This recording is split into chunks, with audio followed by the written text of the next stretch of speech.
लिया, मसीह को पहन लिया है। अब न कोई यहूदी रहा और न यूनानी, न कोई दास न स्वतंत्र, न कोई नर न नारी, तो सब मसीह से क्या हो, एक हो।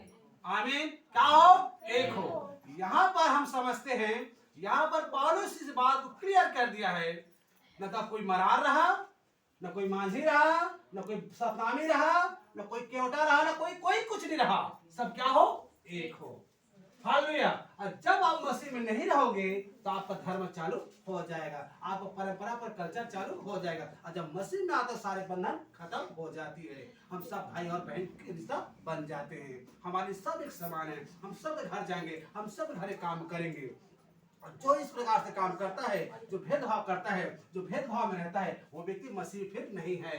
प्रभु यीशु मसीह मेरे को पापियों के यहाँ जाकर खाना खाया, पापियों को जाकर वो रहा करता था, पापियों को वहाँ जाकर संगति करता था, तो उसी को उद्धार देने के लिए आया था। आमीन। मैं धर्मियों को नहीं परंतु मैं पापियों को बचाने आया हूँ।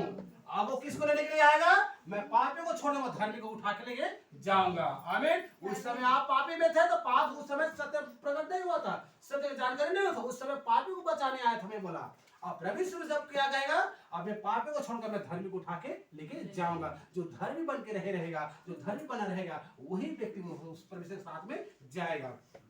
और समझ रहे मेरी बात को। और तुम में से जितने ने मसीह में बपतिस्मा लिया है, हालेलुया, हाथ उठाए, कितने ने बपतिस्मा लिए है, हालेलुया। तो आज के बाद से मेरे प्रियो, आपके लिए तो कोई ये जात पात अब नहीं रहा। समझिए मेरी बात को। ये जात पात जो हालेलुया नियम बना रखोगे, इस कल्चर में चलोगे, इस नियम में चलोगे, तो फिर आपका उद्धार अभी भी नहीं हुआ। आमीन। मसीह जीवन होता है कि बदलाव का जीवन होता है, और जब मसीह में आता है हमारे एक सब समान एक हो जाता है। प्रभु यीशु मसीह क्या बोला, प्रभु यीशु मसीह बोलते कि मतलब सारे में बता रहा हूँ कि प्रभु यीशु मसीह बोला कि वो तो विदेश का भगवान है। बोलता कि नहीं बोलता है, बोला ना, वो तो विदेश का भगवान, विदेश लोग माने। हम लोग क्यों माने, हम छत्तीसगढ़ का, तो भारत के, हम अपने हिंदू का जो मानेंगे। बोलते कि नहीं बोलते। तो हाँ ये बताइए, अगर वो विदेश का भगवान है, विदेश के प्रभु है, तो आपको कैसे फिर हीलिंग दे रहे हो, क्यों दे आपको हीलिंग, बताइए। अगर वो विदेश का भगवान आपको क्यों प्रेम करता है फिर, बताइए। इसलिए वो उसके लिए कोई न तो विदेश रहा, न तो पाकिस्तान रहा, न तो भारत रहा, उसके लिए एक जैसा, सब एक समान है। आमीन। और उसी प्रकार हमारा भी एक जैसा, सब एक समान होना चाहिए। हालेलुया। अब न कोई यहूदी रहा और न यूनानी। यीशु मसीह कहता है जितने लोग मेरे नाम लेंगे उसी का उद्धार होगा, चाहे वो कहीं भी क्यों ना हो। हालेलुया। अगर वो विदेश का भगवान है, अगर विदेश का प्रभु कहता है, तो विदेश में क्यों बीमारी फैला हुआ है बताइए। विदेश में ज्यादा आदमी मरा, हमारे भारत को छोड़ के विदेश में, चीन में, चाइना में ज्यादा मरा। अगर प्रभु यीशु मसीह चाहता उस देश को बचा लेता, लेकिन प्रभु यीशु मसीह वो हर एक का प्रतिफल उसके न्याय हाल से काम के अनुसार वो देता है। वहां के लोग ज्यादा पापी थे, ज्यादा अंधकार में थे, ज्यादा वो हानि था, तो वहीं से कहर को चालू कर दिया। अगर परमेश्वर चाहता वहां का प्रेम करता तो उस देश को बचा कर हमारे भारत को नाश करने में तो मतलब तैयार रहता, लेकिन परमेश्वर ने वहां को वहीं से चालू किया, क्योंकि परमेश्वर ने कहीं भी सब एक जैसा है। आमीन।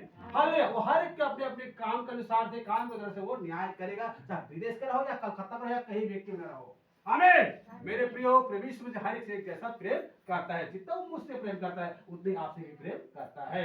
हालेलुया। जो परमेश्वर के व्यवस्था को उल्लंघन करता है, जो परमेश्वर की व्यवस्था को तोड़ता है, परमेश्वर उस व्यक्ति को प्रति परमेश्वर प्रकोप भड़का रहता है।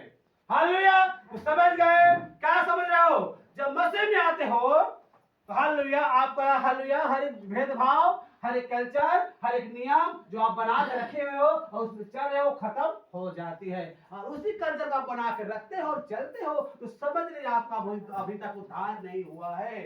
आप हालेलुया, आप कहां से गिरे हो और कहां से टूटे हो, आप परखिए अपने जीवन से कि मैं किस सिचुएशन में, क्या मैं पढ़ रहा हूँ बाइबल को, मैं कहां में हालेलुया। ये मेरे प्रियो, एक वचन पढ़ लेने से कोई व्यक्ति ये नहीं कह लेता कि मैं सबको जानना नहीं। वचन को समझिए कि कौन से वचन कहां पर क्या लिखा है।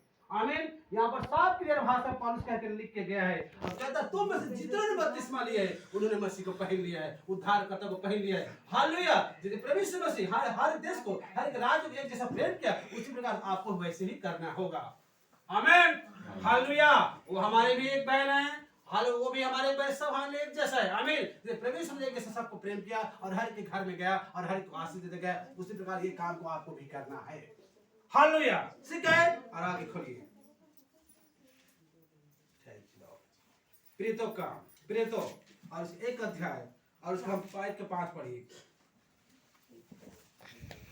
करे तो जस्ट आपको यूहन्ना के आगे मिलेगा। क्योंकि यूहन्ना ने तो पानी में बपतिस्मा दिया है, परंतु थोड़े दिनों के बाद तुम पवित्र आत्मा से बपतिस्मा पाओगे। आमीन, हालेलुया। क्योंकि यूहन्ना ने तो किसमें पानी दिया था? पानी से बपतिस्मा देता था, लेकिन थोड़े दिनों बाद किससे पाओगे?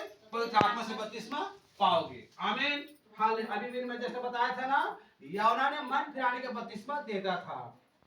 हालेलुया। यूहन्ना जो है मेरे प्रियो, मन फिराने के बपतिस्मा। आज ऐसी बहुत से लोग भूल में पड़े हुए हैं, हालेलुया, अंधकार में जी रहे हैं, संसार में चल के प्रभु यीशु सही रूप से नहीं समझ पा रहे हैं। हालेलुया। आज घर में मूर्तियां बना खड़े कर दिए हैं, आज माता मरियम को स्थापित कर दिए हैं, पुतला बना कर रखे हुए, आज प्रभु यीशु मसीह के पुतला बना दिए हैं।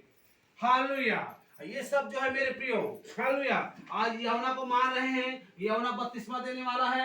आज हर चीज यूहन्ना ने क्या दिया था?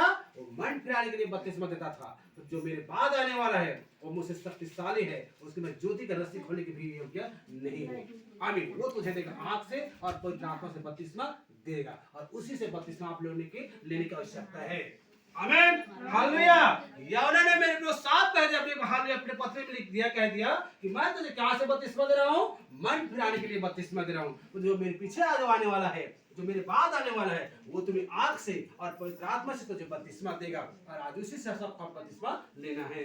आमीन, हालेलुया। तो समझ गए, यूहन्ना क्या तो बपतिस्मा देता था? मन फिराने के लिए देता था, पानी से देता था बपतिस्मा। हम जो देने वाले हैं वो आपको किससे बपतिस्मा देगा? पिता और पुत्र और पवित्र आत्मा, आग और हालेलुया, सब आत्मा से हालेलुया हमें बपतिस्मा आपको देना है। और यही से जो बपतिस्मा लेता है उसी का उद्धार होता है, उसी का जीवन हालेलुया प्रभु यीशु मसीह के जीवन की पुस्तक में लिखाया जाएगा। आमीन। और जो यूहन्ना का बपतिस्मा लिए रहेंगे, जो मूसा का बपतिस्मा लिए रहेंगे, जो अब्राहम का बपतिस्मा लेंगे, वो व्यक्ति को उद्धार नहीं होगा, क्योंकि वो मनुष्य का बपतिस्मा है।